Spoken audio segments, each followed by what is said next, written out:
akin. Nay, pasalubong namin ha! Ay, tigil-tigilan niyo ako. Wala akong pera. Walang pasalubong na yan.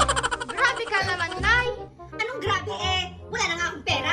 Pasalubong pa. O sige, Nay, pahingi na lang ng 20 nga rod. Hindi ka ba nakikinig, Almarie? Wala nga akong pera. Si nanay ang damot-damot talaga.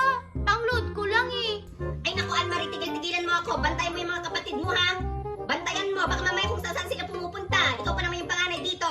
Okay, magpakabait kayo kay ate nyo, ha? Punta na ako. Sige po, Nay! Hoy, kayo! Halina nga kayo dito. Okay, magulo. Ba't bad trip ka naman, Ate Almarie? Kaya ka! Ba't napubisik ka? No, hindi ako binigyan ni nanay ng pera. di ba wala siyang pera? Nakakainis! Nangingi lang ako ng 20, hindi pa ako binigyan. Hayaan mo na, Ate Marie. Hindi pwede! Wala akong load eh. Wala ka kasing magagawa kasi hindi ka binigyan ni inay. May magagawa ako. Sandali lang. Saan kaya siya pupunta? Aling Marites! Aling Marites! Oh, bakit, Almarie? Di ba nangangailangan ka ng anak?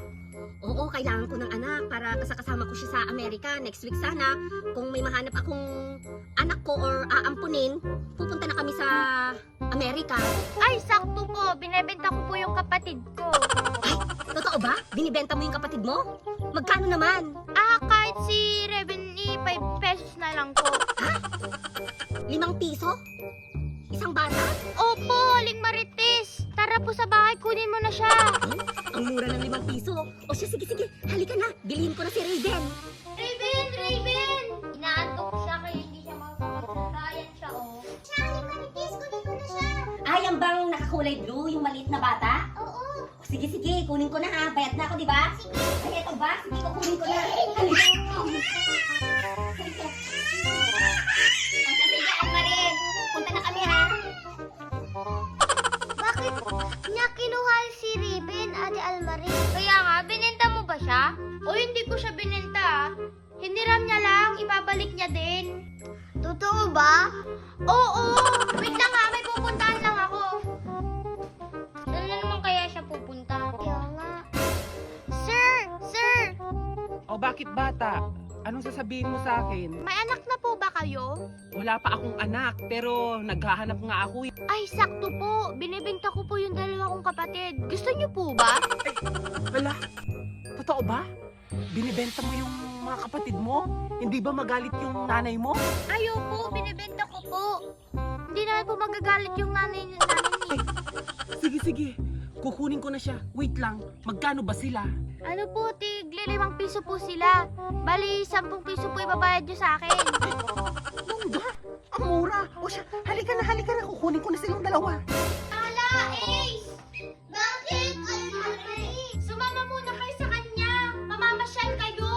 Ay, saan kami magpapatsal? Sige, gusto ko sumama, Ate Almarie. Gusto ko rin sumama. Doon tayo sa Rizal, sa Manila tayo mamamasyal, di ba? Oo. O siya, halina kayong dalawa. Tala. Halina kayo. Kunin ko na sila ha. Sige. Tara na. Tara na, sige. Ayun, naka 15 pesos na ako. Anong sinasabi mo, Almarie? Wala secret. Oy, dyan ka muna. May pupuntahan lang ako. Ano naman kaya pupunta yun? Manong! O yes, Ading, anong kailangan mo? Nagbebenta po ako ng kapatid. Baka gusto niyo pang bilhin. Nagbibenta ka ng kapatid mo? Baka magalit naman ang nanay mo dyan. Hindi po yun magagalit. Marami po kasi kaming magkakapatid eh. Kaya pwede po kay nanay na ibenta ko yung mga kapatid ko. Okay, sige. Sakto at wala akong kapatid. Gusto kong magkaroon din ng kapatid. O siya, sige, magkano ba yon? 5 piso lang po.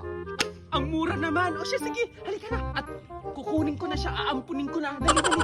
Sino naman yung kasama mo, Almarie? Siya si Manong JR. Anong ginagawa niya dito? Susunduin ka niya. Tsaka bibigyan ka niya din ng iPhone 16. Basta sumama ka lang doon sa kanya. iPhone 16? Gusto ko yun. Pangarap ko yun. Ay, mapayag na siya. O siya, halika na dito, Junjun, halika na. Bibigyan kita ng iPhone 16. O siya, sige, Almarie, punta na kami ha. Ay, naku, may pang-load na ako. 20 pesos. Naku,